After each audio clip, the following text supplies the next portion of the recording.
All right. And so in this particular report, seems like the colonial senator, Mbella Moki, is trying to display some kind of servitude. Well, recently, he has lamented the lack of roads in Utiti and other neglected Amazonian areas during a parliamentary session. Let's first of all get that first.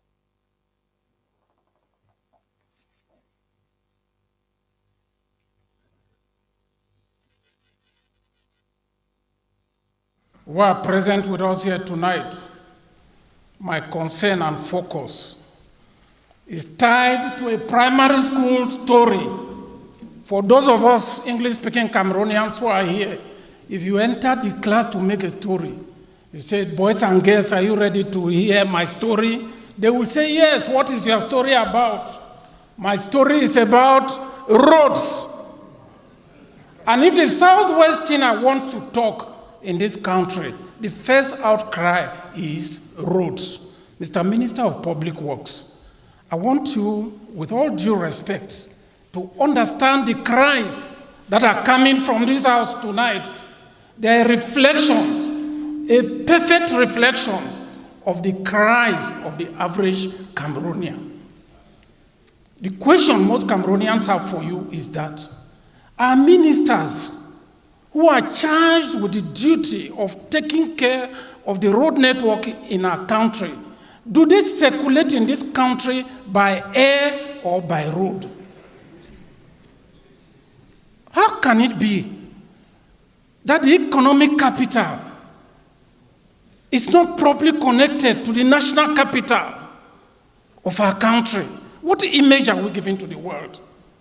Mr. Minister, a few days ago you came around with some explanations after the Delegate General for National Security spoke out about the road network in the country.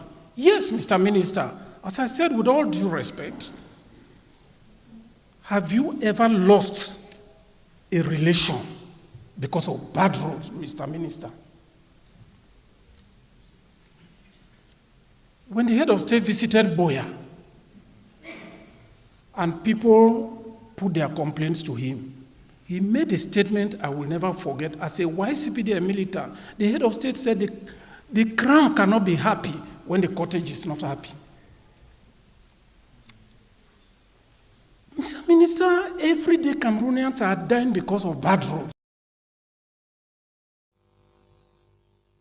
Well, that's not the only video of Mbella Moki. There are other videos showing him claiming that the people of Vili BLM are subscribing to Amazonia due to underdevelopment. We all know that's not true, right? But critics argue that this narrative grossly oversimplifies the root causes of the Amazonian struggle in the first place, which stems from allowing Republic to Cameroon's systemic exploitation, invasion of Amazonia, manipulation, and all of that. But let's hear Moki talking about that first.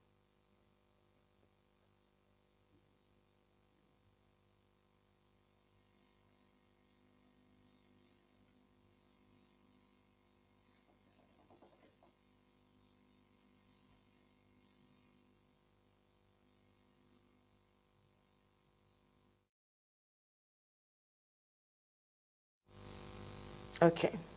Now, Moki's remarks have been met with, widespread outrage, with many accusing him of ignoring the core issues of Amazonia's illegitimate occupation by the French Cameroons.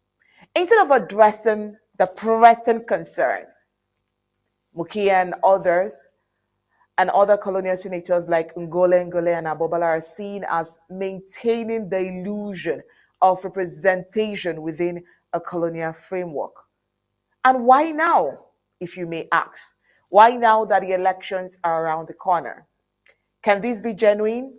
Well, we'll leave that question aside. Their actions have been labeled as complicit in the suffering of Amazonian population who continues to face economic hardship, neglect, and exploitation at the hands of French Cameroons. Now, let's look at this deeply. The people of South the people of southern Cameroons are indeed skeptical about their, these promises of development projects and all of a sudden talking in the parliament. Now, if you will remember, a contract was signed to build a cement factory, factories, airports, but up until now, none of these projects have materialized. But it's surprising that Mbella Moki is only realizing it now. That's fine. It is also understandable that Amazonians are wondering if this is just another deception. Should you blame them? The fact that the individual in question has worked closely with Moja in the past has raised eyebrows as well, shouldn't it? If we may ask. Many are questioning whether this is just a move to stay relevant and gain favor with the Amazonian people or to further deceive them.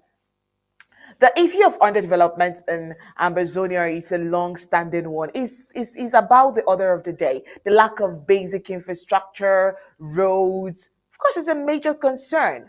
The fact that there is no road even in a Condotiti is a daily reminder of neglect in the region and in the country and how far the people of Amazonia has suffered so far. How come they are only discussing about it now? Shouldn't Amazonians be worried? While is it possible that the latest promises may be genuine, the people of Southern Cameroons have every right to be skeptical and, of course, ask questions.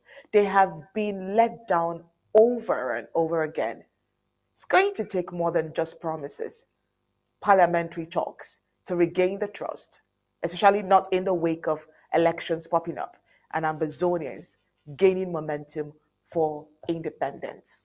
Mr. Ta.